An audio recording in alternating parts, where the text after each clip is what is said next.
Hey there. I'm This is a special one for me because I talk about a lot of things and I jump around a lot, and every once in a while I'll isolate my energy to something, and trying to get better at isolating my energy to a specific topic of a conversation. But it's not always that easy, you know. It's not always that easy. So I don't I don't try to force that on myself. What up, Roger Spice? What up, brother? I don't ever try to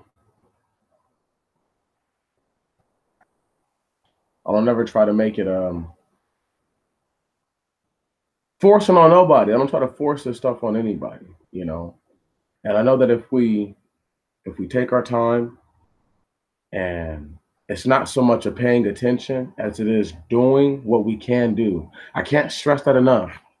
One of the biggest avenues of being able to get out of a bad situation is doing what you can do, you know.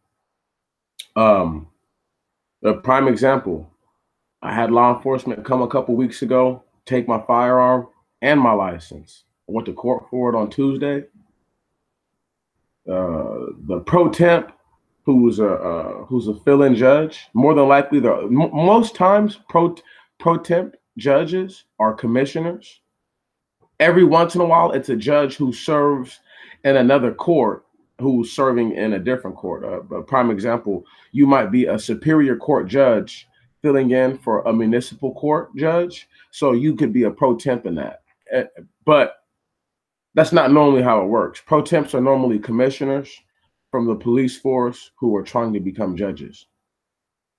So how this works is this. Once again, I could have acted a fool in court, showed my ass, did all the things that they thought I was going to do, didn't do any of that.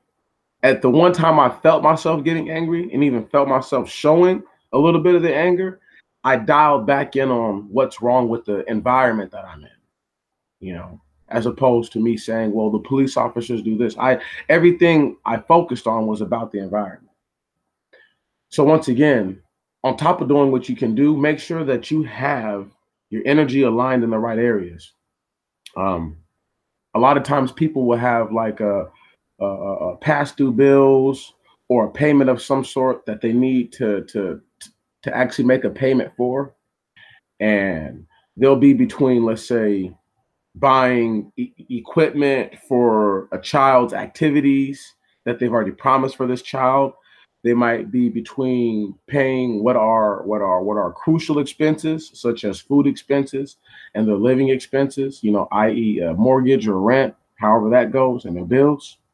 So sometimes a person doesn't have the finances that they need available to really get out of a situation that most days, any other day, they would have the money and it wouldn't be an issue. But today they don't have the $50 or the $100 or the $500 that they might normally have. And the biggest part of what they can do is about not just what they don't do, but doing things that are already within their power, doing things that are already within their structure of influence and that mechanism. So what I couldn't do in that case was, I'm not a judge. I can't overrule another judge. I don't have the ability or the authority as a standard citizen to do as such.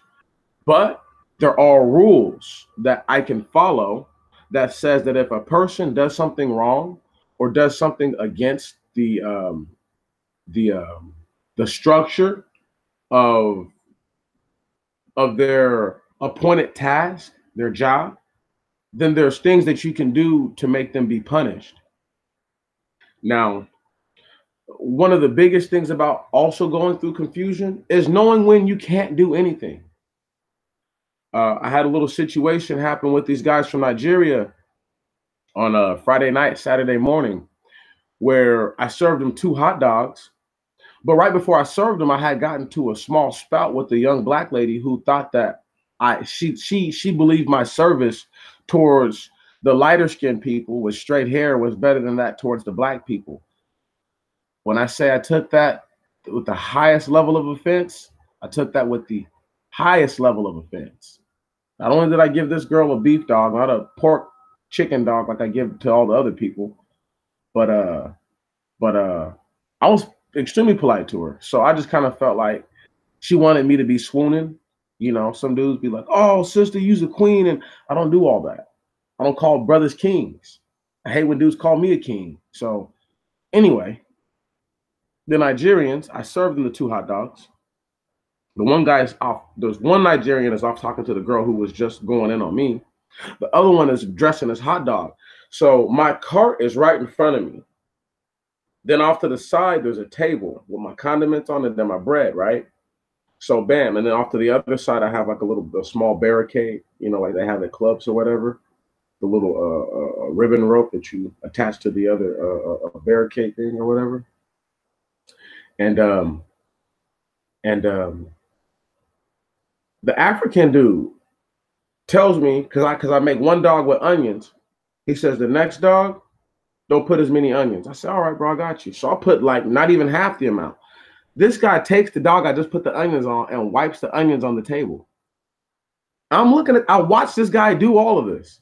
I said, hey, bro, I have a garbage can right here while I pick the onions up and I throw them over there. And I was like, hey, man, don't do that to my stuff, bro. That's disrespectful. He tells me to calm down. It's not that big of a deal. I say, dog, you don't do that shit at your own house. You don't do your shit like that, bro. So don't come over here disrespecting mine. Then after that, I just wanted my money. I was like, man, $10. $10. And he kept trying to get me to wait for my money. It's like, no, bro, you already got what it is that you came for. So give me my dollars right now. One thing led to another. The little gay boy who was talking to the chick came over. He pulled out $100 bill. He was like, we're paying your rent right now. Not even your mortgage, your rent. And I was like, clearly you guys don't understand that if the government wants whatever property you think you own, they can just take that shit from you. They don't need your permission and they don't even need a good reason. They can just take it. So owning something in America is no big deal to me. That means nothing to me. It means ziche to me. What I thought was crucial though was here goes two Africans, wouldn't even be here without black people, right? Talking crazy. Once again, this is how you navigate through confusion. Sometimes you have no choice but to confront things head on. And that is where I wanted to get to this early. Sometimes you have no choice but to be confrontational. That is the only way to unwrinkle the confusion. Greetings, sister. Greetings. How you doing? So when we have these people who don't really understand that what they say, what they do. For example, I'll never go to Africa and just get on and start coming up, you know. And what's funny is that these guys confirm something that I have been hearing for a long time. This is a little caveat real quick. The guy was like, "Oh, I paid my way through school in Nigeria and blah blah blah blah," you know. And I'm like thinking in my head, like, I know school was cheap as fuck over there, you know, like I know it's cheap, dog. And on top of that, you know what I mean? Like the Americans are gonna take you overtaking an American black with the same credentials because they feel like you're way less of a threat, way less of everything, and you a sellout. We already know what kind of black person he is. If he was in the land of Africa, chances are he comes from a genealogy of people that were either doing the selling and trading of slaves, right? Or they were part of the tribes. I see, once again, I know people don't want to believe that the tribes had anything to do with their own nefarious getting. How are there still dudes there now who look just like you and me, and they had nothing to do with it? Nobody from none of the other tribes had nothing to do with it. It's unbelievable. It's totally unforeseeable. However, when we navigate through confusion, what we don't allow ourselves to do is forget why we are confronting the confusion. Because what'll happen is you'll find yourself I can't stress this enough. I say this all the time. I don't argue with people. I don't argue with people. In order for there to be an argument, brothers and sisters, one party has to be either absolutely wrong and the other party absolutely right, or there must be a level of correctness and error between both parties. I don't argue with people because I'm not talking about error, you know what I'm saying, or correctness. How valid something is has nothing to do with what I believe. How invalid it is also the same. So a lot of the times people get boggled down fighting with folks over nothing, you know. And I'll give you another prime example of some stuff that I had to. There was a brother who walked up. Matter of fact, I'll just use the same Africans. This brother was walked up, right? He didn't even want a hot dog. His homeboy wanted one. But the brother, he totally he commandeered he commandeers the situation from my hands. You understand? And what he does is he takes all the heat off of me and puts it onto him. Now, when he does that, he does two things for me. The first that he does is he makes it easy for me to go back to the function of my job, which is to serve food. The second that he does is what he does is now he's allowed for dude who's tripping to really see the errors of his ways, because this is a complete stranger. This guy has nothing to do with nothing. This guy has nothing to do with nothing. And so sometimes we have these people who will come around, right? And it's like the Most High will send them just for that, just so that way, whatever you were doing, you can see that maybe you weren't all the way right, but you most definitely weren't all the way wrong, you know. And where I was, where I had lost my mind for a second in the situation was I was getting it to the point to where it was more important to retaliate than it was for me to conduct business. And there's a healthy level of all that. You know, I work outside, so it's different for me. If you work inside of a building or work for or work with other people, where like, you know, calling somebody a faggot or saying fuck you could be the end of your business. You know what I mean? Like, we have very little in common as far as the workplace is concerned, because I can pretty much for the most part say whatever I want to say to a person, and nobody's going to be like, oh, don't say that. That's not how it works. So um where I'm normally at, or how I normally look at the things, is like this, like, okay, so long as I confront the issue, and this is a part of navigating. Watch here. So listen to this. So long as I confront the issue head on one time, so that way all parties witnessing can see that there is no fear within you. All you do is do this one time. Once I do this once, I don't care anymore. See what I'm saying? Because there's always somebody else around who's ready to break somebody's head open for you. Trust and believe that.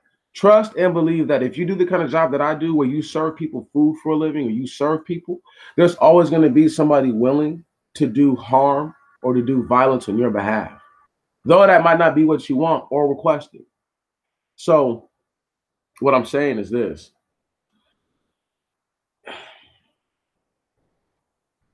you have to choose when you're going to allow yourself to become totally immersed in a situation. And then you have to choose on the flip side of that, is when will I not allow myself to even seem as if this caught my attention? Because this is how we navigate through the confusion. Last night, drunk Hispanic, super faded. Her man can't hold her down. Nobody can stop this chick from acting crazy, you know? And I served them all together like 10 hot dogs. Now, the reason why I get so pissy about I get pissy about a lot of stuff. The reason why I get so pissy is because when you're trying to get, let's say, a line of like 40 or 50 people taken care of, right? And it's just me. I have nobody else. It's just me. Okay. So I need y'all to understand this. It's you, your girlfriend, and all your cronies, plus another group like that, plus 7, 8 more groups like that, all lined up. Everybody versus me. You see what I'm saying? So a big part of navigating through confusion for me, especially, is just knowing who I'm dealing with or knowing what I'm dealing with. You have to know what it is that you're dealing with so that way you know what you're working with on your end. See, I know if I have a group of dudes who walk up who look like they're African, right? And they do look African. I know that I probably have to have an all beef or a few all beefs ready, maybe even a couple of veggie dogs. It's just, it's just, uh, it's just the way it is. We don't necessarily, as people, and especially as people who are attempting to live a life that is as close to righteous as we can get it. Sometimes we don't have that option of saying, you know what, I'm going to serve everybody this because everybody eats this because everybody doesn't want that. Had a guy last night who walked up. He was like, "What kind of dogs are these?" He's like, "I hope they're not beef." And I just so happen to have some Polishes out there, which are chicken and pork dogs. And I was like, "Actually, I have a Polish for you that doesn't have any beef in it." He was like, "Perfect." He hasn't eaten red meat in over 15 years. Eating red meat now would probably almost put him in the hospital.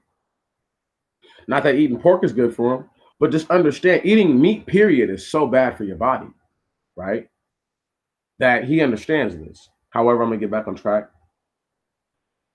People like him give you the go ahead. You have to know what it is, once again, that you're working with in order to navigate. If I don't know that you don't eat beef, and let's say all I have ready is all beef dogs, because it'll be like it's like that a lot of days where I'll cook, you know, plenty of both, but people only want one or the other. So I'm cooking more of that, and then I might run really low on that one. So I'm like, okay, I got to serve just this for right now, or do my best just to serve those. And yeah, so and that's having that ability. I had people who ordered veggie dogs that were way back in the line. Okay, I could cut a veggie dog open, put it on the grill, and wait for you to get up here. But let's say it takes too long for me to do all that, right? For you to get up here. I'm going to take the money right now. I need the $5 right now. Everybody else will wait till they get their food to pay me, but you will pay me right now. You see what I'm saying?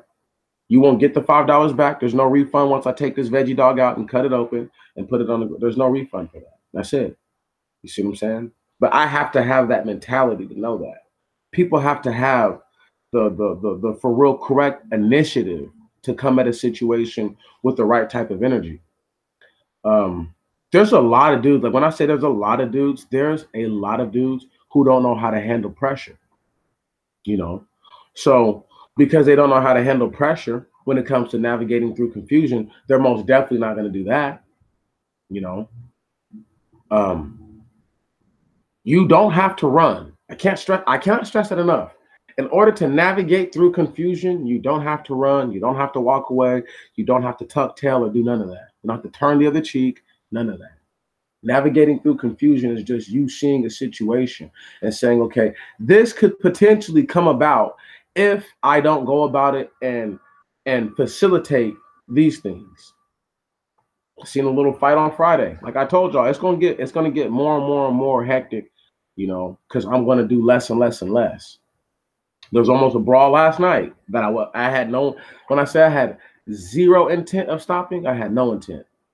Before, Demetrius would have. But as I navigate through the confusion of all this stuff with the courts and what they're putting me through, I'll do nothing.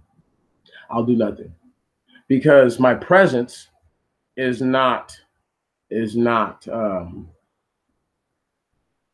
appreciated. So therefore, the best thing that I can do, the wisest thing that I can do, is to not allow for that situation to overwhelm me and for not to allow that situation to dictate anything. Let me give you the three things you do when there's too much going on. Number one, prioritize. Okay, so when you're prioritizing, you're picking either the things that are easiest to do first or the things that you know that are going to take the most time to do first. We're not going to bounce back and forth between two things. We do one, We get it done and then we do the other one. Number two, realize what it is that you are not capable of accomplishing in that moment. If you see two people about to fight and you say, hey, hey, and they turn and look and you say, hey, man, chill out. And they chill out for a second, you can potentially walk over now and diffuse it from there. You see what I'm saying? But if you say, hey, and they carry on fisticuffing, there's no need for you to go over there while they're fisticuffing. Let them duke it out. Let them duke it out. Let them fight since they're so tough. You understand? Let them do whatever it is that they're doing. Since they've got it figured in their minds, they don't need you. Number three with that, pay attention. Pay attention and pay attention some more. If you're paying attention, those first two are easier to acknowledge than to not. When you're not paying attention, when you are not watching with your two eyes, what you're doing, what's going on, it's easier than not for a person to pull or to manipulate, striate, deviate, cultivate things that it is that you weren't planning for. One of the saddest things I see every weekend, saddest, you'll have people who come and there'll be a group of them, right? And once again, for y'all, maybe this not big deal because maybe you guys practice this kind of stuff. But let's say I go somewhere and it's me and two of my partners, we riding. I know neither one of them has any money right now, right? And you can be like, why you kicking it with two broke ass niggas? Ooh, that's got nothing to do with nobody. That's my choice. I'm navigating that. What I cannot do though with these two gentlemen is make them feel as if their presence is a hindrance, right on, and that I'm not their friend, because real friends do this. They pay for each other. They buy, they do what they can for one another. All right. When I have people walk up to my hot dog stand and there's 3 or 4 of them and they're all paying separately for their own food, I tell them straight up out loud to the guy who's paying with the biggest bill, I'm like, yeah, you guys are not really real friends. You know that, right? Because one of you should have paid me and the other 2 should have paid y'all back while I tender them the change. Then they always want to change it up. They always want to change it up and try to get, no. I'm going to take everybody's money one at a time now, you know, because I want them to think about what they just did. See, one of the things I learned from a man, rest in peace, Mr. Rontez McClure, he said, Demetrius, Meech, he said, I don't give a fuck what's going on. Don't you ever let nobody see that we can be separated. Never. Don't you ever let nobody see that we can be divided. And that was for public arenas. And the reason for that is so that way people don't ever try to divide and conquer you, because that's how they'll do it. So I keep that kind of mentality because that's a form of navigation. You understand? Now, I want to talk about some scripture stuff and then navigating through that kind of confusion. When the white man says that an animal does not have the ability to reason, that white man is talking about himself. Okay?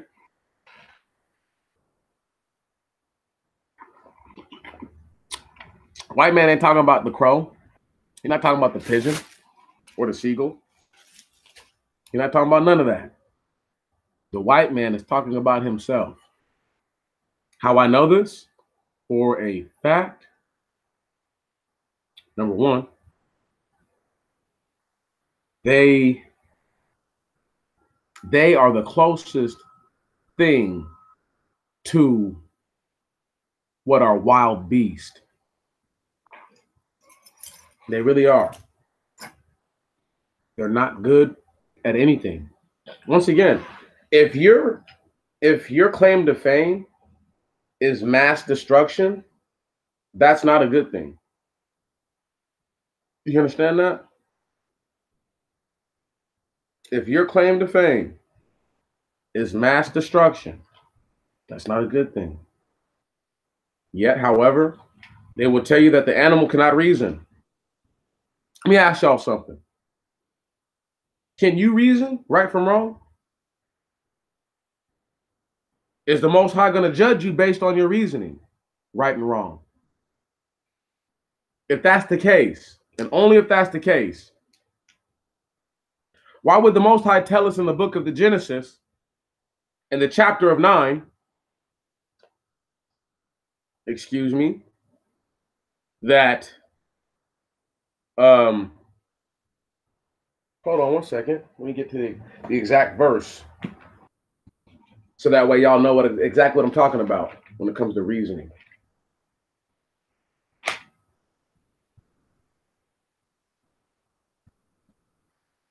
Excuse me, chapter 8.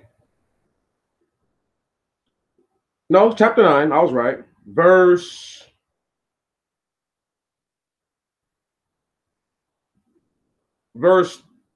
3.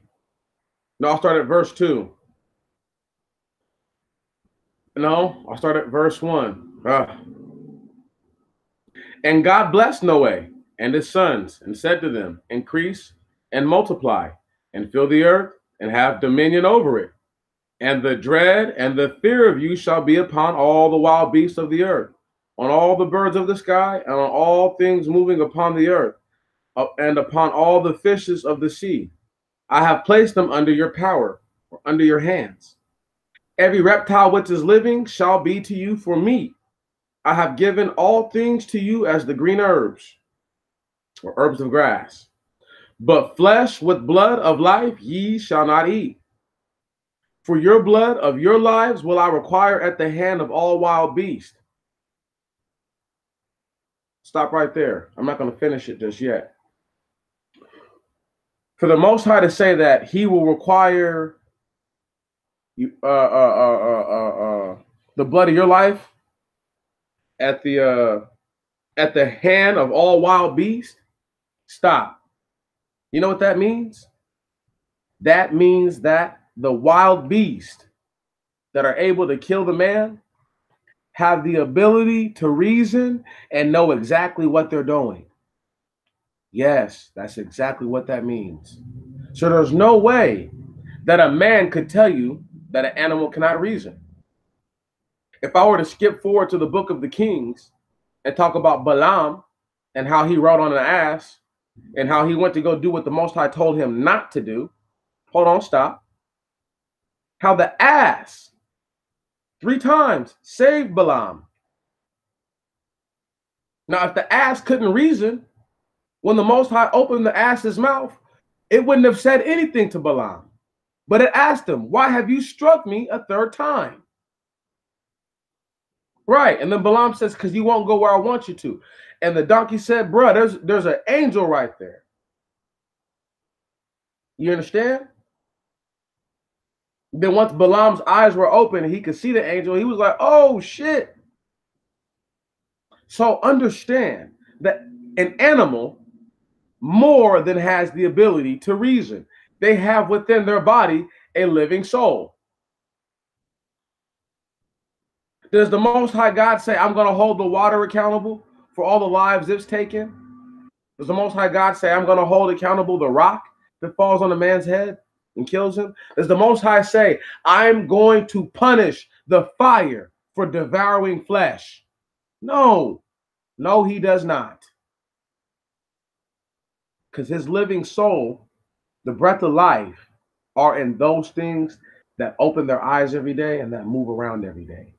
They have the ability to reason. Fire can't be reasoned with. Water can't be reasoned with. Wind can't be reasoned with. Lightning can't be reasoned with. Thunder cannot be reasoned with. You can train an animal, any animal, you can train it, it'll listen to you. This is why we navigate through confusion, to understand that if they don't know what it is they're talking about, they know nothing. Not about that. And you shouldn't be listening to them. So I'm going to put the Bible down now. That's what I mean. Navigating the confusion. See, these guys want to make it rubric, little period point lessons or whatever. You know what I mean? I don't have time for that. I don't have time for that. What I have time for is to tell y'all the truth. The whole truth and nothing but that. About me, at least. About what I go through, at least. And how I see things. I enjoy every moment of this. I enjoy every moment of it. There is not a day that I can't think of where I didn't have to use the skill of being able to navigate through confusion. You understand? There wasn't a day that I haven't had to look at myself and say, what can I do differently?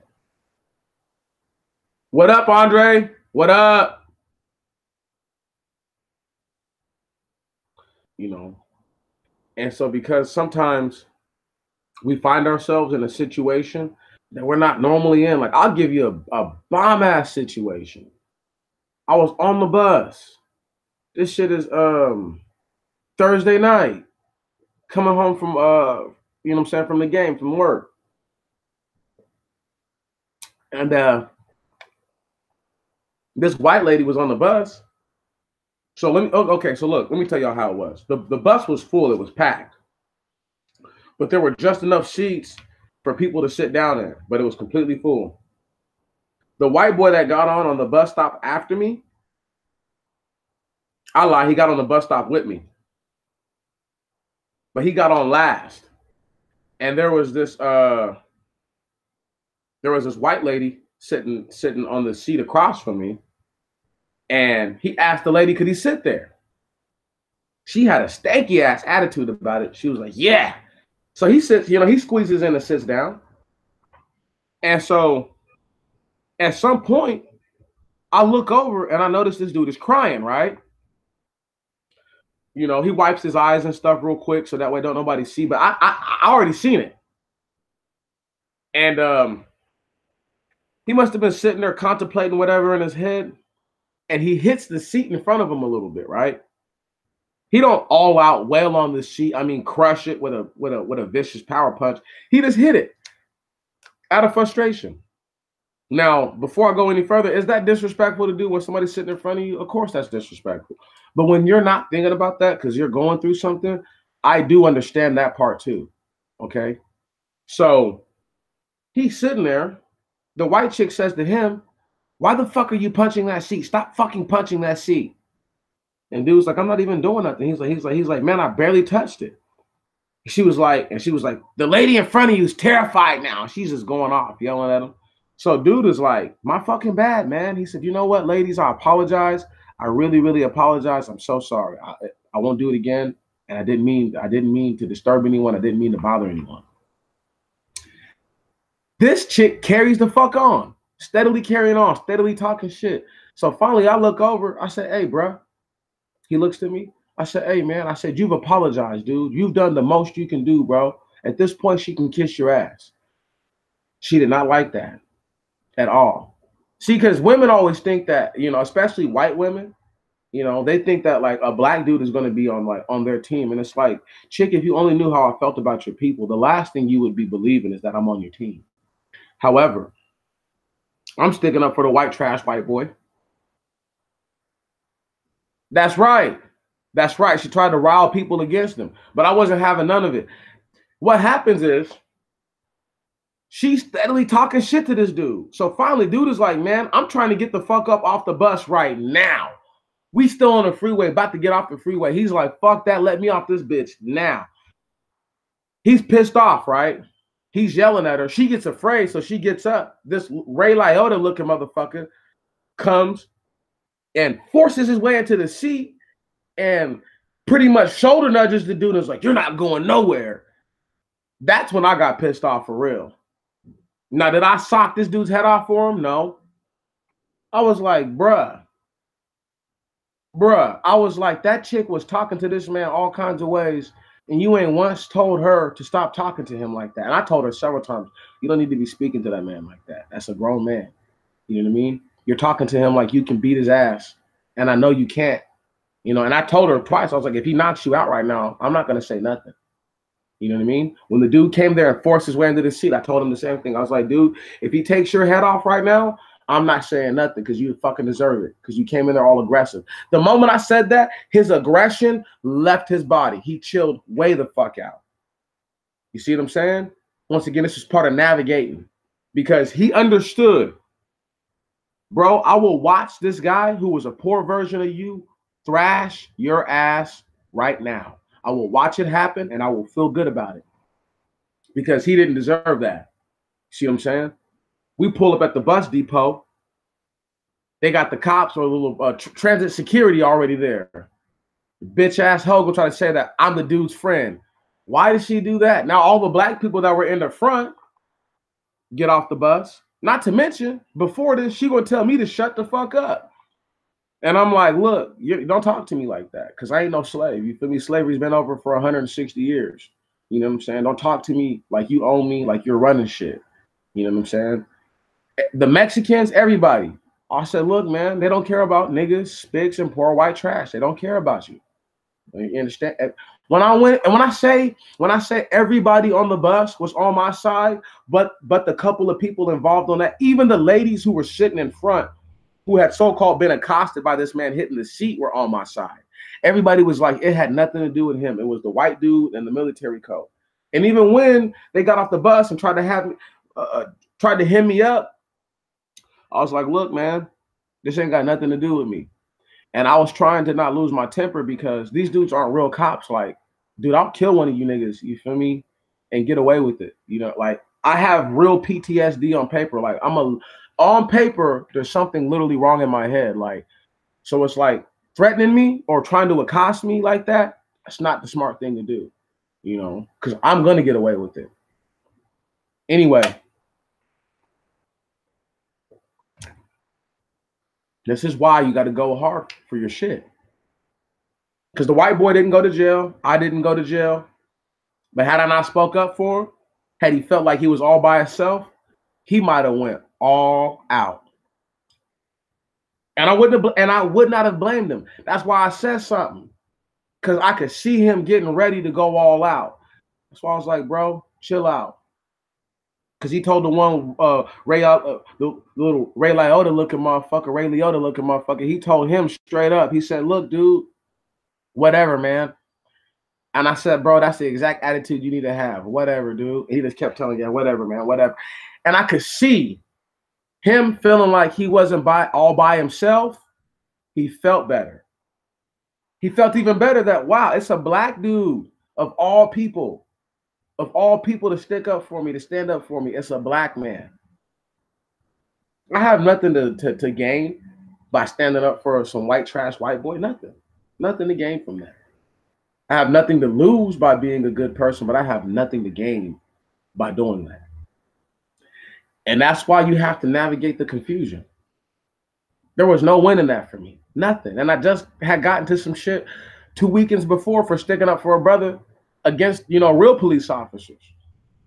So should I have been in that situation? Maybe not. But I am not the type to stand by and watch somebody be victimized. I won't do it. I will not do it. White, black, brown, red, whatever. I just won't do it. Especially the fact that you a white guy being talked down to by other white people. That shit ain't cool. You know? Because as a black man, when I say I serve black people, and sometimes they just do me so foul, I understand, right? What it feels like to have people who don't look nothing like you come to your aid and defense. And it might just be verbalized. But you don't know how many times I've had the Mexicans ready to dog walk brothers and sisters up and down that motherfucking sidewalk that I work on. You would be surprised how many times I've had to stop the Asians, stop the Islanders, and stop a few down-ass white boys I've met from doing some shit. I'm like, nah, bro, it's cool. Even if I felt like my people deserved it or whoever it was deserved to get their head broken in half. Nah, bro, don't worry about it, man. Spare them. That's exactly what I say to niggas, man. Have mercy on them, bro. Show mercy on them, bro. Yeah, I'm trying to tell y'all, man. When I say I've spared thousands, I'm not exaggerating. I can't exaggerate that I've spared thousands of people, not just from my own hands, but from the violence of others who were willing to do violence on my behalf. You navigate through the confusion this way. It's not easy. It's like literally, it's a moment by moment thing. You know, it's a moment by moment thing. You know, so it's just one of those things. How you doing down there, new person? Shakas, Herbal Lube. What up? But navigating through the confusion is always going to be a I don't know. It dares you. Oh no, man, this is what we do, bro. We just sit here, we congeal, you know. I chop it up, people say stuff, I respond to it. It's like having an actual conversation with everybody, only they're not in the actual queue with me, which is cool because I understand people are doing stuff. But nah, bro, this is real talk, man. We have to navigate through confusion. We have to. It's a must. Um, um, it sounds simple, as easy as it's said. It's much more complicated, much more complicated than that. You know, it's very, very, very, very intricate because as a man, when do you stand up for a woman and when don't you stand up for a woman? As a woman, when do you stand by your man and when don't you stand by your man? You see what I'm saying? And because we're so used to turmoil and chaos that most people would rather have those two things all embedded in their life and into their reality, but they can't see that you don't have to have that. You don't have to live in drama. You don't have to do any of that stuff. People don't have that mentality. They have this mentality that like, I'll deal with it.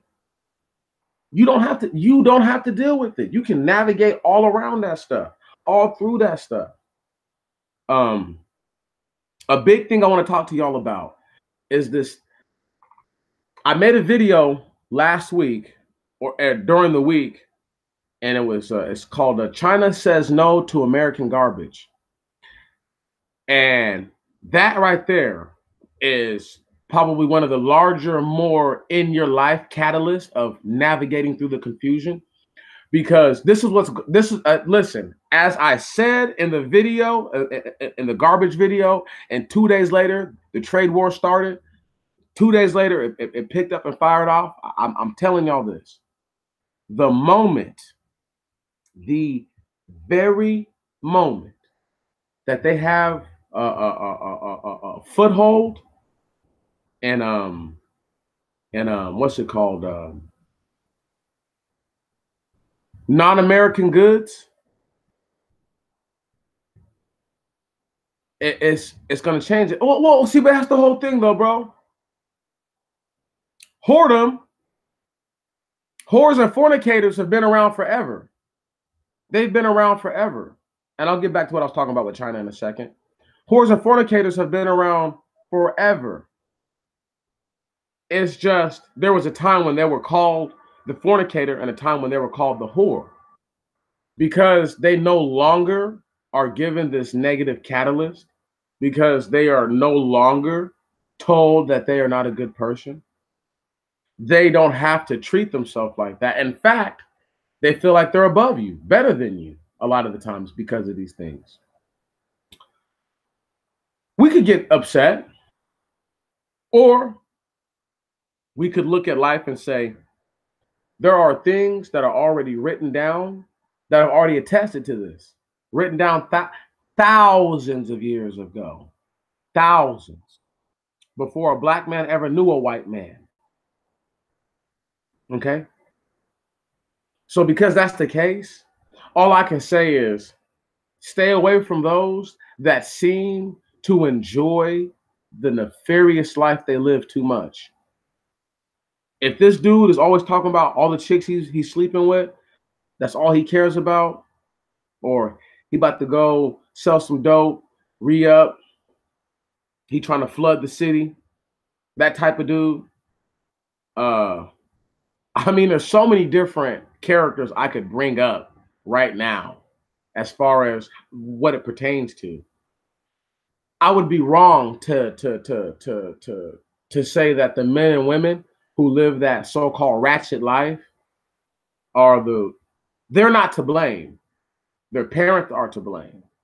Society is to blame. They're not to blame. They're just a victim. And a hapless victim at that, because they don't even know that they're a victim. They think the chick thinks that the 50 guys that she didn't, that in her mind, she's humped. They didn't hump her. She humped 50 dudes. Okay. Okay. So she's proud of herself for that until she turns like 30, 31, 32. No man, no children, right? Nobody really wants her anymore. The club is worn out. Everybody at this club knows who she is. She goes to other places. People know who she is over there. You know what I'm saying? That's right, brother. They're victims of mind control. This is why I'm talking about navigating through confusion. Because a part of confusion is what we tell ourselves in our head. But I'm not to that point yet. Let me get there. Men and women have to learn how to cope. A woman has to learn how to cope with not having a man, and a man has to learn how to cope with not having a woman. When they can cope with that and say, okay, what am I doing as to why I don't have a woman, or what am I doing as to why I don't have a man? And if they realize that the men and women that they don't have are the exact ones that you just said, the ratchet ones, it's a blessing, not a curse. You understand? Because that in itself is a form of navigation through confusion. Yet if a person feels that they're missing out, right, then they haven't properly navigated through the confusion, because they haven't seen that what they just navigated through was confusion itself. The actual epitome, the entity, the spirit of confusion itself was in that very action, was in that very instance and circumstance.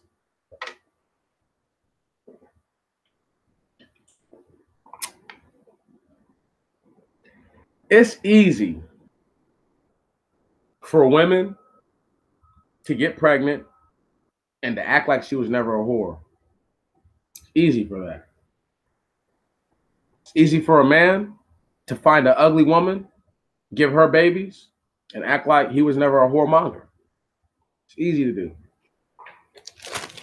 It's easy. It takes no skill at all. I see it happen all the time. I see people all the time with somebody who I know they don't love them. I know it. I know they're not in love. I know all that. But because they've navigated through the confusion to the best of their understanding, they know now. This is the best that I'll probably be able to get.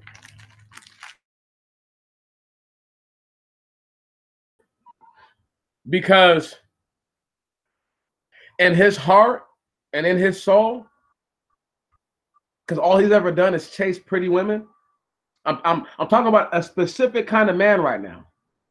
All he's ever done is chase pretty women. Ever. That's it. All he's ever done is sleep with other men's women. That's it. They all happen to be very attractive women. So he says, when I get married, my wife won't be attractive. She won't be a woman who wants to go and do what she wants to do, or I have to let her because she's this kind of person, or what. No, I'm going to get somebody like my man Robert Harris said. You feel me? He said, I want an ugly wife. I can talk to her however. You know what I'm saying? That's not how I feel, but this is what Robert Harris said, being funny.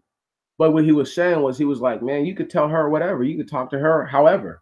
And that's way different than you having a pretty chick and saying something like, stop talking to me. And then her getting all up in her feelings, and then her thinking, I'll just go find another man because I look so good. With an ugly girl, she pissing you off and you say, stop talking to me. chances are, even if she eggs you on just a little more, she gonna stop fucking with you. That's just the chances. Cause she gonna come to her realization again in her mind that I know I don't look as good as these other girls, so he's literally chose to be with me. It's all about the mentality. All about the mentality. It's not twisted. It's not twisted. It's not twisted. It's not. Are there not fat people out there, Tammy Bowser? Do fat people not exist? Do skinny people not exist? Do tall and short people not exist? People do these things for all these reasons. It's once again, it's their form of navigation. If this is how that man or that woman, if a woman goes and gets with the guy, right? I don't care if the same race or not. If she knows that I could have got a brother who looks better, who has more going on, but I have to deal with other women wanting him, then no, I'm gonna get with this guy who I know chicks don't really want like that. Sure, a few females might holler at him, but no, no, you know, no. I was just saying, sister. I was just saying, like I'm not saying it's right. Don't get me wrong here. Don't get me wrong here. I'm not saying that it's right. I'm just pointing out what people do, and it's a form of their navigation. And I understand if this is how they have to navigate through all the confusion. I understand that. It's sad it has to be this way. It's crazy, but it's sad. It's really, really, really, really sad. And yeah, so and just to couple with that, um, you have these people who will go. This is why you have people who live lifestyles that they actually can't afford. You get what I'm saying? Like they they don't have anything else. Men and women, they don't have a relationship, so they'll put on this facade like they're this person because they have nothing else. You see what I mean? And whether they're navigating through the confusion or they're still lost in it, this is what they'll do. Where the other person they've settled. They understand what it is that they're working with. They understand what it is that the environment has placed upon us all. Now all we can do is go forward and say, all right, how do I accept my situation? What up, JP Hope? What up?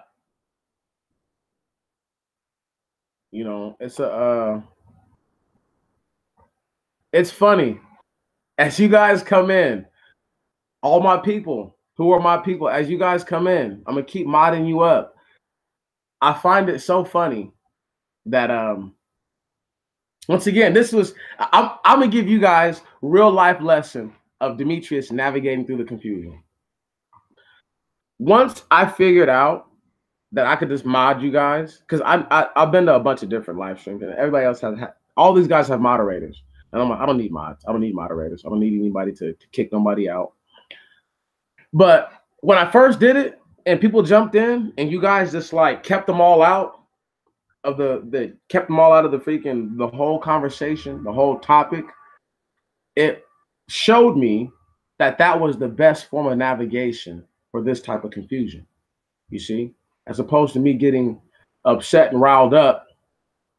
Nope. I'll just let my people take you out like the trash you are. It's just that simple. And it's easier to do it like that, where it doesn't matter if I'm like, oh, they're not bothering me, because if you guys are bothered, then they're out of here. That is part of navigating through confusion. So that way people have the ability. Now, I expect less and less as we go forward, whenever we do stuff like this, there's going to be almost no trolls. Almost none.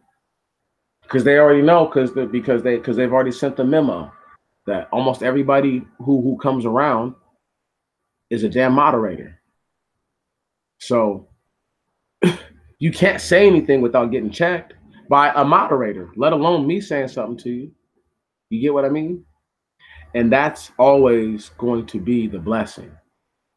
That doesn't hurt to have people in your corner. It's the same thing as the hot dog stand. It's the same exact thing. I know you don't mind. I know you don't mind. That's why I'm laughing now. But it's okay. Because I don't mind that you don't mind. In fact, I appreciate that you don't mind. But this is where we are. Man, that's good, brother. And I'm glad you stopped there, man, before you decided to cash it in for the night. I appreciate you, brother. I really do. You know, this life is not easy. And swimming in muddy water is even less easy. But that's where we're at. We're in muddy water. We're in dirty, dirty, muddy water. And the best thing we can do right now for ourselves is be honest with ourselves and say, hey, you know what? It's going to be all right. It's going to be okay. We're going to get dirty, y'all. I just need y'all to know that you're going to get all kinds of dirt in your clothes. And this, when you navigate through confusion, you're going to get all kinds of nasty waste all over. It's just going to happen. But it's how you respond to the situation. It's how you act when these things take place is what will be the difference maker. See, if a person tells you that, oh, man, I make this much money a year, like the Nigerian tried to tell me. He said he's making over 200,000 a year, this, that, and the other, right? I'm thinking in my head like, okay, you make a lot of money. What are you doing for black people? Right.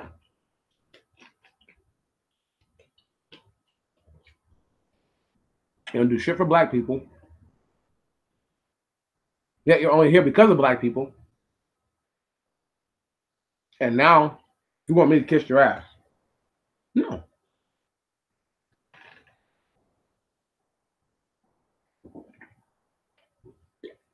I won't go out like that. Y'all better not go out like that. I can't stress this stuff enough. These dudes are dirty bastards. These dudes are dirty bastards. This whole game is full of people who don't want any kind of judgment for anything they've done wrong. These are the people you're around every day. You deal with every day. I know a dude. His wife cheated on him 4 times before he divorced her, right? This motherfucking chick. Then, on top of that, to make matters worse, his oldest son, because they have 5 kids together, his oldest son, who's almost grown, right? He says this little motherfucker attacks him and shit, right? And he's like, man, if he wasn't my son, dude, he's like, man, I fucked around would have killed him. We have too many situations that people don't appreciate enough. As a black man, I get into things all the time that other people don't go through these things that I go through. I get it. Certain black people go through it, certain black people don't. I get it. I get it, and I accept that. But while we navigate through the confusion, while we look for a way out of the muck. The last thing we can do is give somebody a reason to pull us back in, to give ourselves a reason to dive back in, or to just all in all not want to leave it in the first place. You've got to know when you can help yourself, and you got to know when you can't help yourself. You got to know when you have to ask for help. I need help is not a bad thing. Knowing that you need help is probably actually a good thing. To say I need help is not going to make you look weak. What makes you look weak to your friends and to your family is when they could have helped you and you didn't say anything. So what, they were going to bitch and complain and moan and gripe while they helped you. So what? So what? That's part of the navigation. That's part of the going through the confusion. But because we have people who can't see that their everyday decisions are hinged on these types of things. There's people who know every day they get up, they have to make money for a hotel room and for money to eat and for money to get high. So this person says to themselves, now I got to make $200 a day.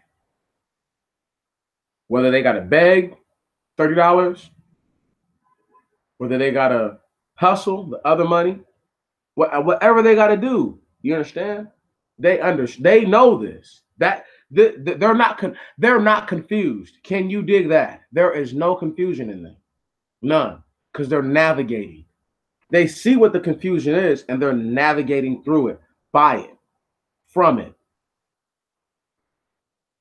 The one thing you can't do as a man, as a woman who is black skin, brown skin, whatever you want to say, you got Afro turf on your head, then you need to be worried about a few different things.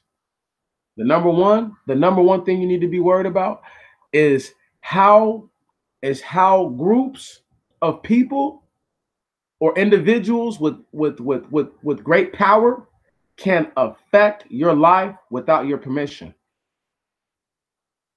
If you can't accept this, if you don't accept this, you will find yourself in a position and in a situation that you can't get out of. And it may not cost you your life, but it will cost you much time.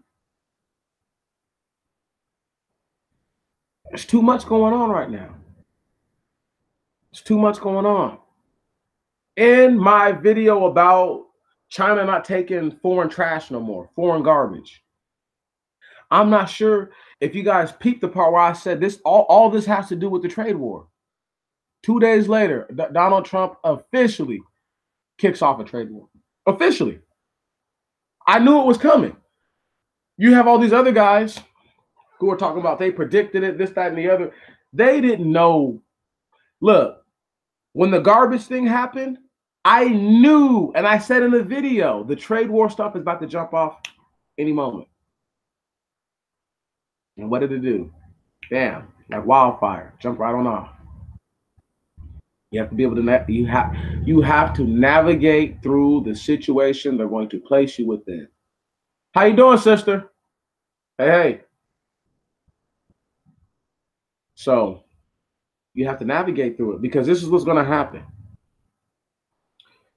The cost of cheap goods from China about to skyrocket. Give it another 2-3 months. In a few weeks, you're going to notice the price difference for a few things. In a few months, you're going to notice the price differential, like where you're like, damn, I can't buy that shit no more. It's too expensive. The only way this is not happening is if China and America sit down and work something out. I'm talking about like in the next 14 days, the next 2 business weeks, but the next 14 days altogether. I'm fine, sister. I'm fine. Just living my life.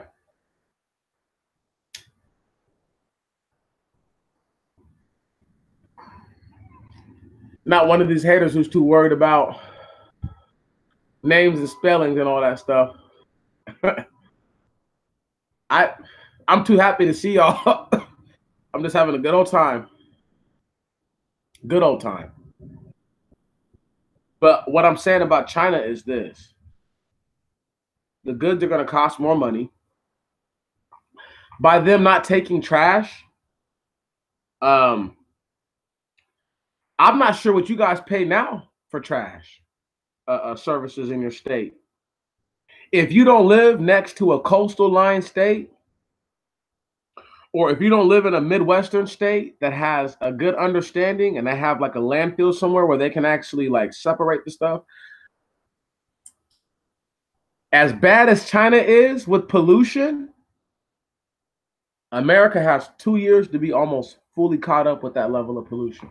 Mark, when I say mark my words, y'all. I can't get this wrong. I can't get it wrong. Want to know why? Because they're not accepting garbage anymore. You know why they're not accepting most of it? Because it is toxic materials. Who's making most of the goods that Americans consume? China. This shit has been years and years and years in the making. Years in the making. Years in the making. I want y'all to not get caught off guard and to be able to navigate through the confusion that's coming, because it's coming. These guys don't even see it. They don't even know. I'm trying to help my people out so that way my people can actually see, oh shit, this dude's not tripping.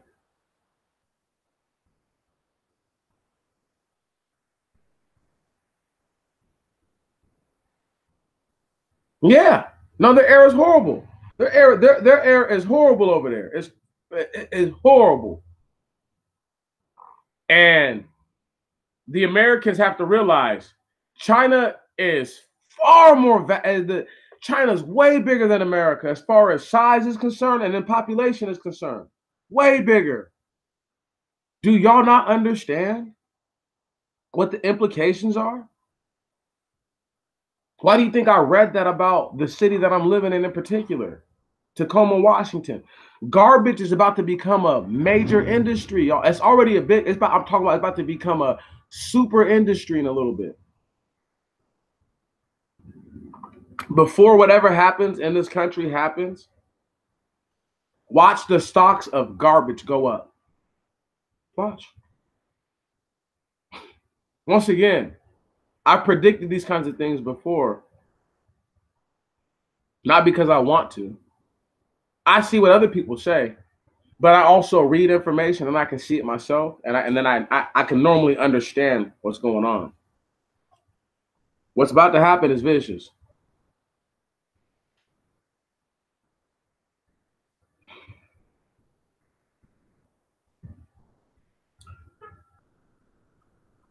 For those of y'all who live in the Midwest, that's right, bro. We are in a crisis right now, brother. Yes, we are. Yes, we are. We are in a crisis right now. But the people don't see it like that. The people don't feel that way. You know, there's many people who feel exactly opposite. We're not in a crisis at all. We're doing just fine. This is just part of the normal huff and gruff of American life.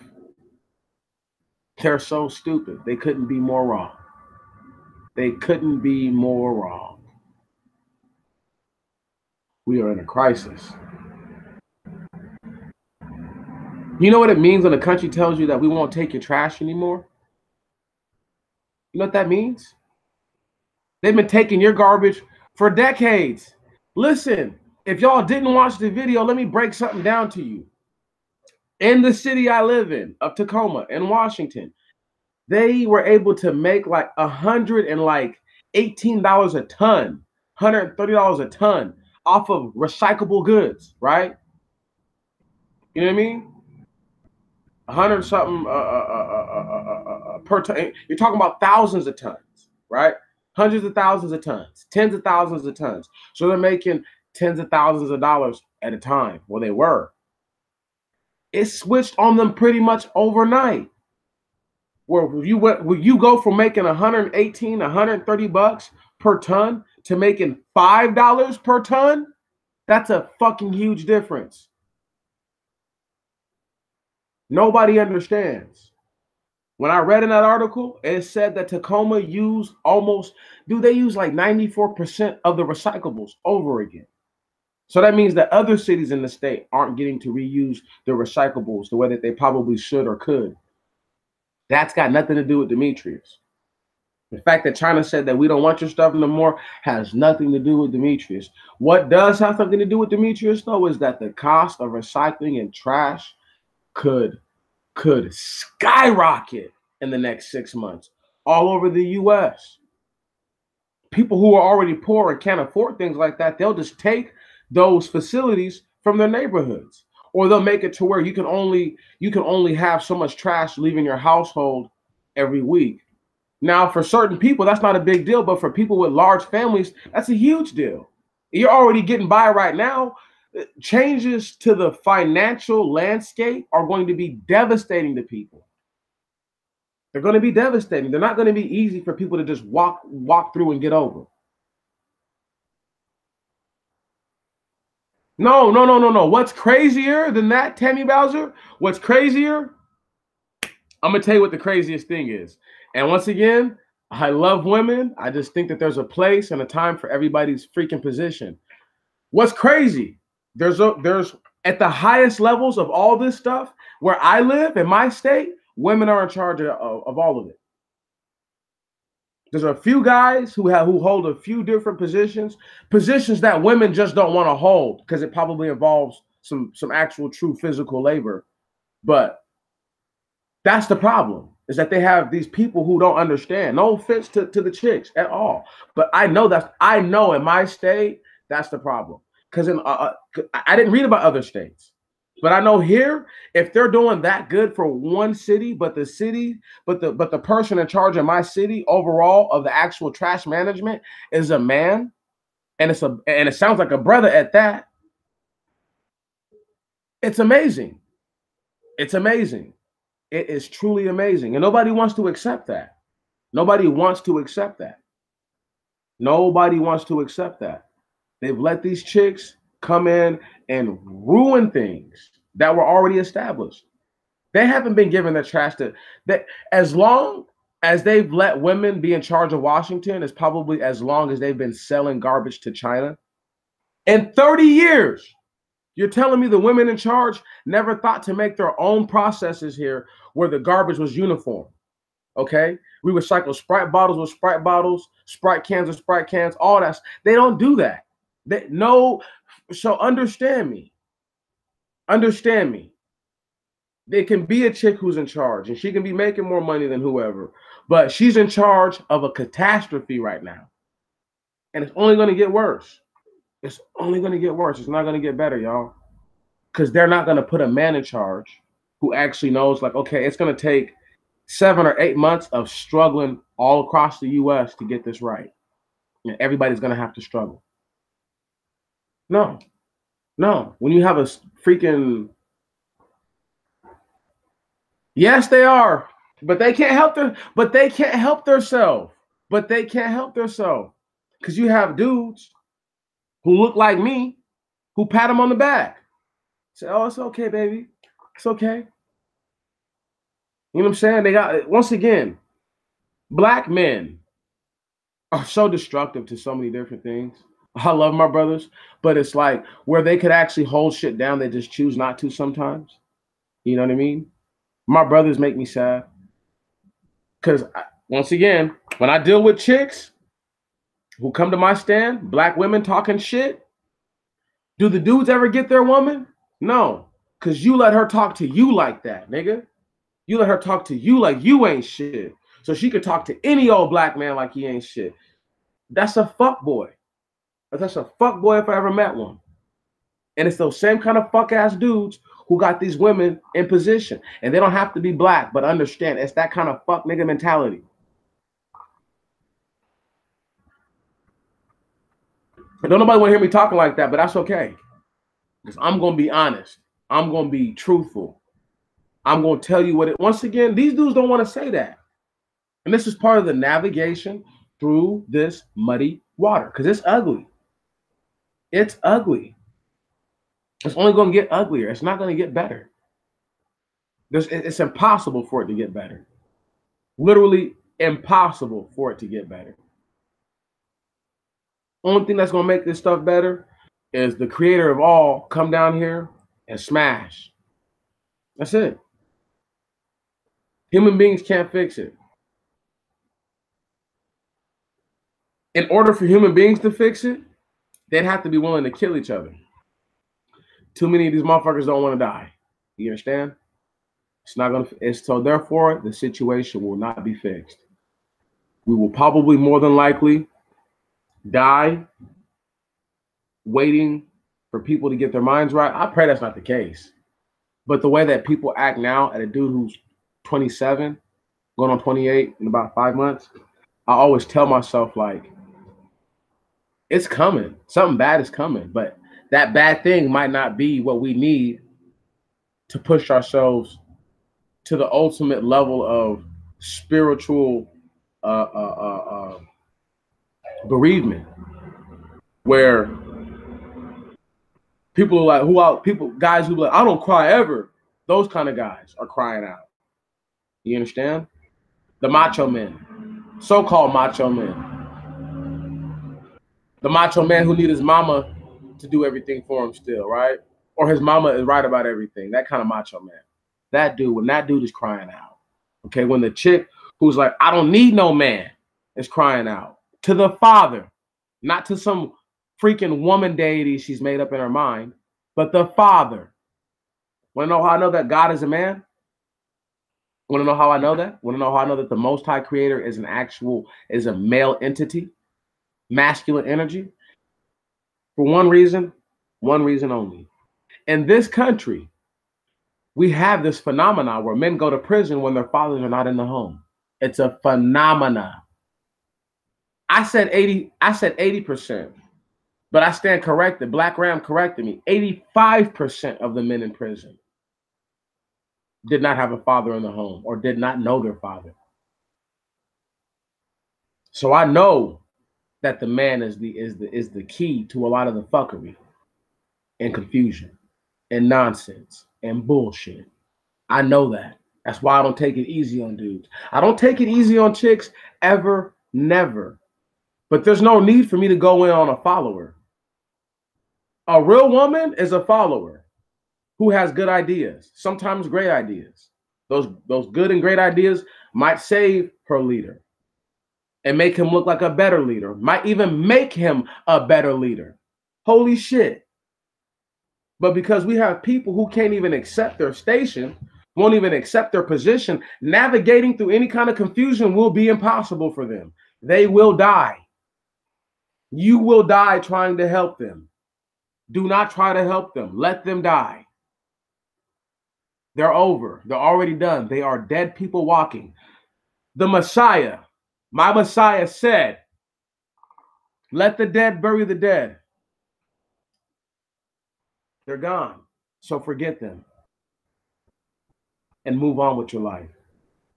And you continue to navigate through the confusion and through the fuckery, because it's here, it's on the horizon. There's nothing we can do to change it. Nothing. All we can do is accept the situation as it is and as it stands. While we accept it, we continue to navigate. When we see things change, we will therefore alter, okay, our circumstances or ourselves to better fit that situation. We will never listen to me. You will never compromise. We will never compromise. Compromise is for the weak. My people are not weak. We may be lost. We may be confused every once in a while, but we are not weak. And you will not do what a weak person does and compromise.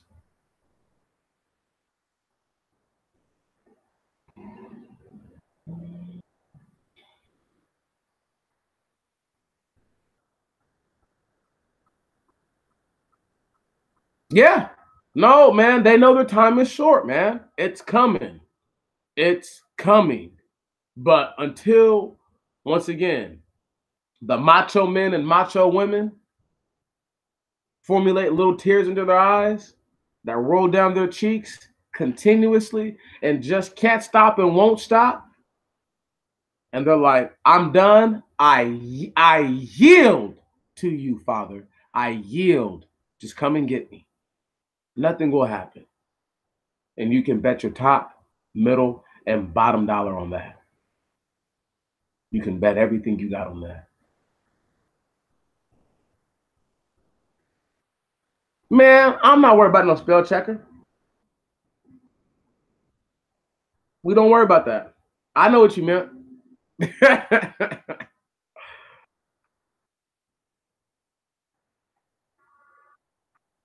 I don't know, y'all.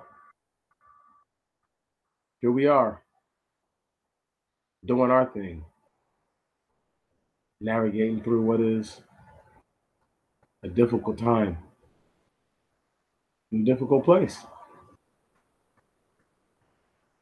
navigating through what is a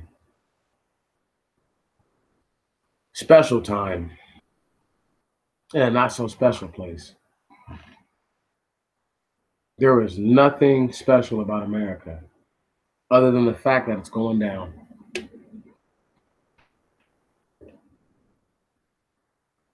Other than the fact that when it does go down, all the people that believe in this bullshit are going to struggle in vain. The word has already said it. So why would I try to help keep this country together when I know it's supposed to fall apart? What kind of man would I be? Right. The Most High God of everything will eventually vindicate me. He'll eventually vindicate you. He'll eventually vindicate us together. Eventually. Pray that the eventually is much sooner and not much later. Stop praying for people who don't believe in the Most High. Stop asking him to get the minds right of people who don't want to believe in him. Ask him to strengthen those hearts who already believe in him evermore, that they may persevere and endure. Ask him that he may preserve those that have already given the best of what they have to him, that they may not fail from this earth.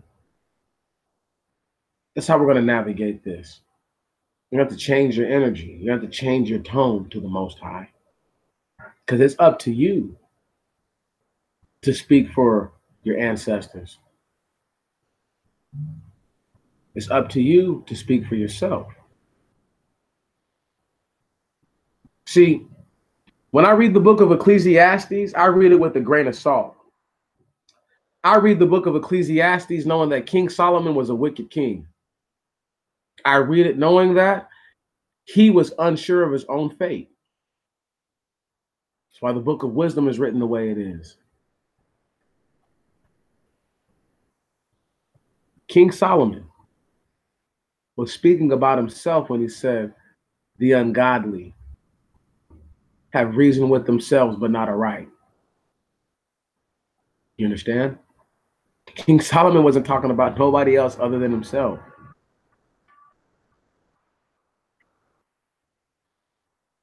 I'm going to kill a piece of confusion for you. King Solomon fire and blood sacrificed most of the children that he ever had. Out of the, is it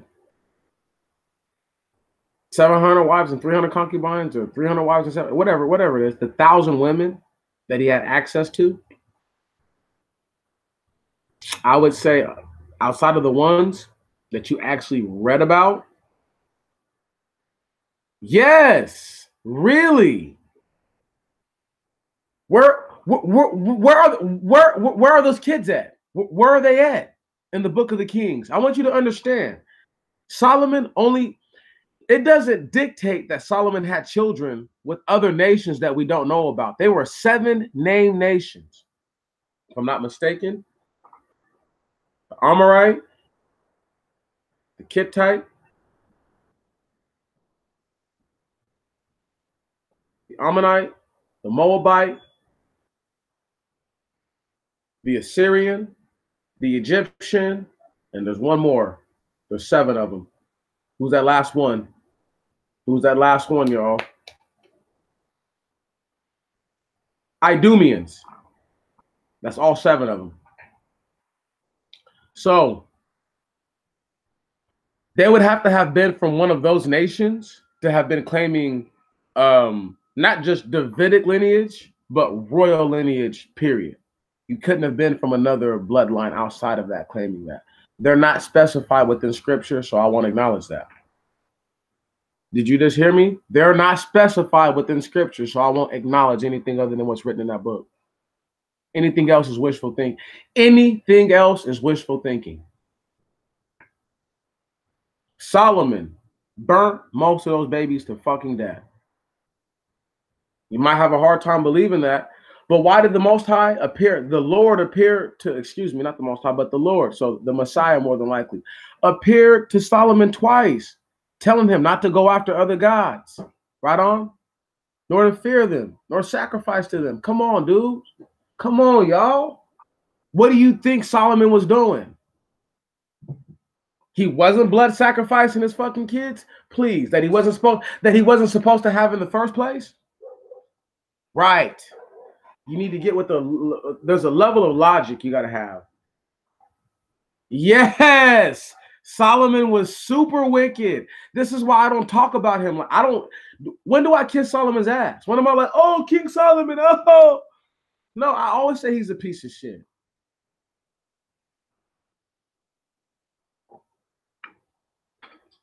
I don't care. And I'll say that and let me see him in the after. To his face, he gets told that. To his face.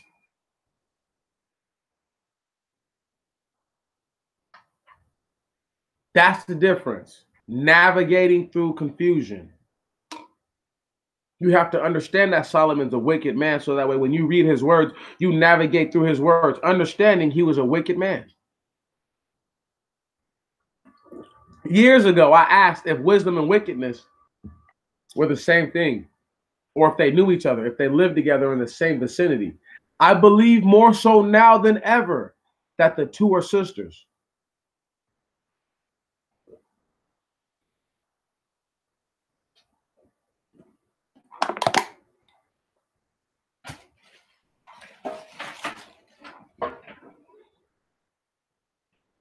I think people have the idea of what the fallen angels are, not all the way wrong, but they have certain conceptions that don't encompass everything. Well, he's wicked, number one, because the Most High says he's wicked. Number two, his actions make him wicked. He married countless women from nations he was never supposed to marry. Countless. Gave them children.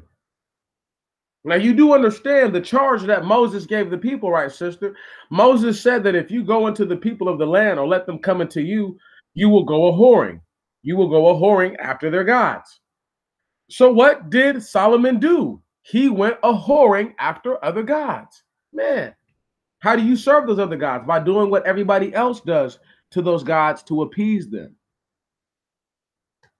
What is it to blood sacrifice or burn up 10 of my kids? I have hundreds of them. Hundreds. What is it to blood sacrifice and burn up hundreds of them if I have hundreds of them? Right. And only leave the ones that I really love. Right. Y'all gotta understand how wicked the women were. The women were far more wicked than him because they're the ones who got him to do this shit in the first place. Which is why wisdom and wickedness they're both feminine spirits, both of them. Both of them. This is why I always say that women are naturally more wise than men. I don't ever follow that up with being, they're also way more wicked than men are. I know that. I know that. I don't have to stress some shit like that. I need you guys to understand that I know this. You can say, all you want. Have you read the scripture? to where in which it identifies wickedness as a woman's spirit, because it does. Have you read the scripture where it identifies wisdom as a woman's spirit? Because it does. So if you're trying to wonder how a guy who was wise was wicked as well, that's because the two things border each other. If you do something good with the wisdom, it maintains being wisdom. If you do something negative with the wisdom, now it's wickedness. Just that fast. Women are also really wise, Tammy. Don't forget that, sister. You guys are also very wise. I don't have time to bash women. You understand? I just don't. I don't. I don't have time for all that. I have time to be honest. I have time to say what's real. Those are not my opinions. That's what's written in scripture. Yeah, that too. You're so funny. You're all modest about it. But no, that's what's written in scripture. So either people respect what's written in scripture or we don't. And I respect what the Most High gave to his prophets. I respect what the Most High gave to just a normal man.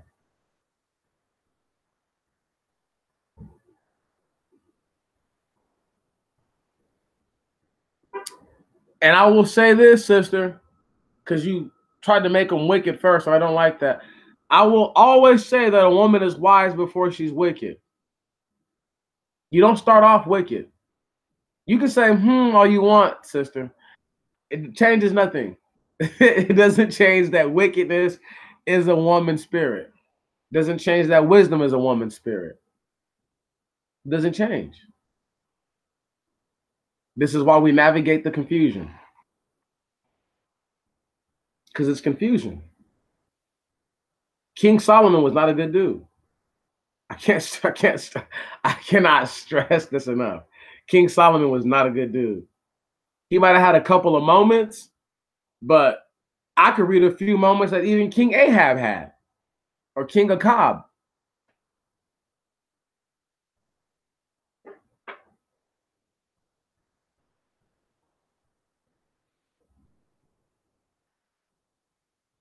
You've been on earth, sister, long enough to acknowledge both. Some women have only seen one side. They've only ever seen a wicked woman. They've only ever known a wise woman. And the same thing with certain men. This is why certain men grow up, black men especially, not dating black women, won't deal with black women because all the women that they dealt with were wicked. Then you have other black men who are total opposite. They won't deal with anything other than a black woman because they've only dealt with wise, righteous black women. It happens. Now, I could argue that this is a product of them being cursed and the Most High wanting that guy who bred out to breed out his genetics anyway, and wanting the guy who bred in to maintain the seed of Abraham. That's neither here nor there. You, once again, if y'all only knew how much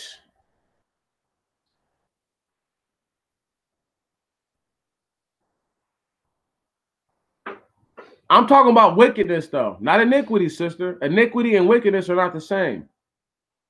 Wickedness is a feminine spirit. Look it up. Just look it up.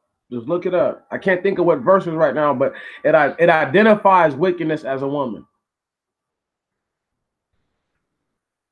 A lot of evil spirits, no offense, are women, are feminine spirits. A lot of them are feminine spirits. When they're, I don't know why that is. That's just how they're written scripturally. I don't. You're gonna have to when you leave from earth, and the soul that is in your body goes back up to the Most High for judgment. All those questions in your mind, if you remember, you can ask him there. I'm just a man. I'm just a man. Please remember that, y'all. I am just a man. So everything that I think that I know, or everything that I'm sharing with you, is just based on what I've read, and that's how I interpreted it. Doesn't make me right. It doesn't make me wrong. It just makes me me.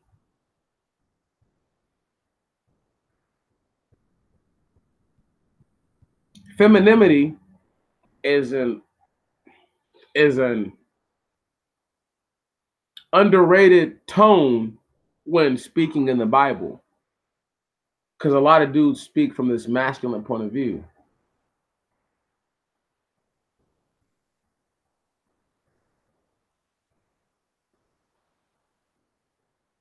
Yeah, but you gotta understand, Jezebel was a person.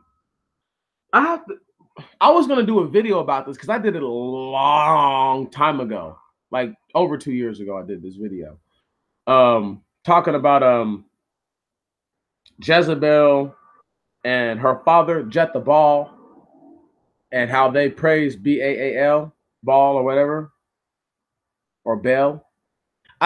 You guys need to understand, the shit is deeper.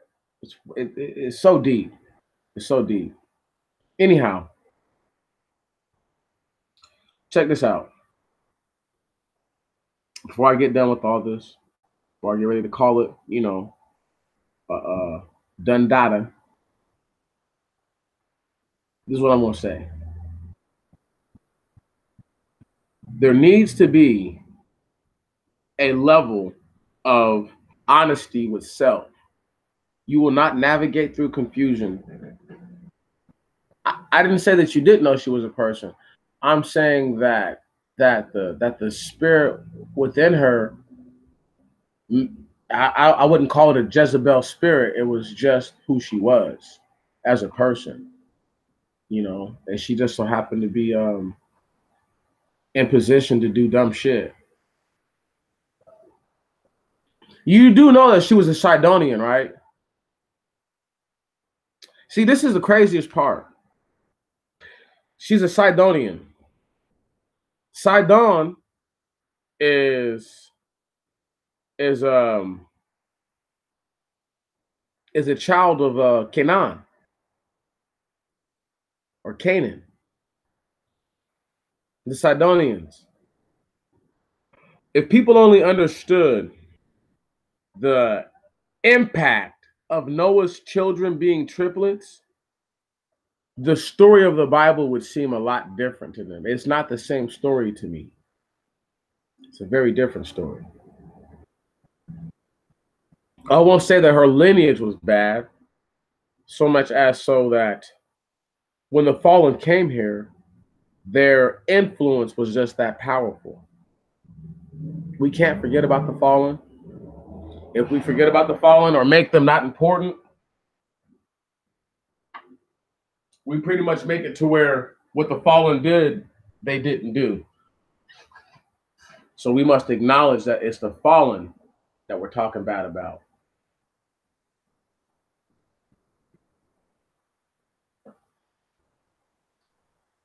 I can't stress this enough. There is one chance. That's it. One chance for all of us. We might get multiple turns in this life, but you get one chance to get it right. I can only pray, my brothers and sisters, that y'all take this opportunity to do it right, to do it the way you're supposed to do it, because that's all that you got. You know, continue to navigate through the confusion, continue to be wise, do your best not to be wicked, do your best not to be unrighteous. Ask the Most High to do for you what it is that you cannot do for yourself. Ask Him to give you the ability to discern what it is that you need and don't need. Ask the Most High to save you. As I have spoken many words to you guys, I can't stress how these things come true. It's going to come. And when He comes back for you, there will be no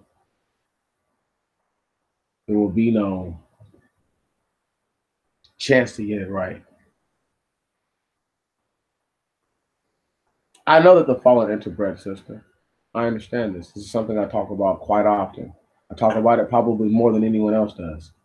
However, that's neither here nor there. I just need y'all to understand that you need to navigate through the confusion. You need to read, read, read, and then read it again. There's a reason why I'm doing this. I already know what I read. And I'm not talking shit. This is just a fact. I know what I read already. And if I kept it all to myself, I don't think the Most High would actually hold me accountable. I don't think he would even feel bad. I think he would totally understand. That would be me in my mind navigating through the confusion. But I choose not to. I choose to share what it is that I've read and what it is that I think I understand with my people. If they choose to accept it, they do. If they choose not to accept it, that's all on them. I don't care. The fact of the matter is that I put it out here for you. So come that day, there will be no telling the Most High, oh, I never heard. There is no such information out there, Father. So he can pull my black ass up, my little brown body up, and pull up little moments just like this. Where he's like, do you hear what he's saying? Do you hear him? Okay, you're out of here. You're trash. I'm only here to sound the trumpet, people. And I've been sounding the trumpet for a long time. And I will continue to sound the trumpet until I'm gone. But once it is that I stop sounding the trumpet, that's because the sword has already fallen upon the land. And those I have tried to warn, I hope they heeded the warning. And those that did not listen, I pray that the Most High convict them with the highest level of his wrath. With that said, I salute you. Much respect, much love. Y'all take it easy.